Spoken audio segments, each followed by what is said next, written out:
ప్రజల పక్షాన మాట్లాడేందుకు అవసరమైతే అసెంబ్లీలో నక్సలైట్ అవుతారని బీఆర్ఎస్ ఎమ్మెల్యే పాడి కౌశిక్ రెడ్డి తెలిపారు. జనవరి 29న నమోదైన కేసులో విచారణకు సతీమణితో కలిసి హైదరాబాద్ సిఐడి కార్యాలయానికి వెళ్లారు.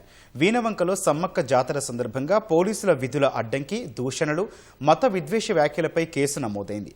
సుమారు 4 గంటల పాటు సిఐడి అధికారులు ప్రశ్నించారు. విచారణ అనంతరం కౌశిక్ రెడ్డి ప్రభుత్వం కరీంనగర్ సిపిపై తీవ్ర విమర్శలు చేశారు. ప్రజా సమస్యలపై తాను గళమెత్తుతున్నందుకే రాజకీయ కక్షతో వేధిస్తున్నారని తెలిపారు. కరీంనగర్ సిపి గౌస్ ఆలం కుటుంబ సభ్యులు కలిసి జరిపిన 180 రౌండ్ల ఫైరింగ్లో ఓ మహిళ గాయపడిన ఘటనపై విచారణ జరపాలని డిమాండ్ చేశారు. జిల్లాలో సిఐ, ఎస్ఐల నుంచి డబ్బులు వసూలు చేస్తున్న దానిపై విచారించాలని వెల్లడించారు. కరీంనగర్ సిపి గారు 180 రౌండ్లు ఫైరింగ్ చేసిన దాని మీద సిఐడి కేసు వేయండి.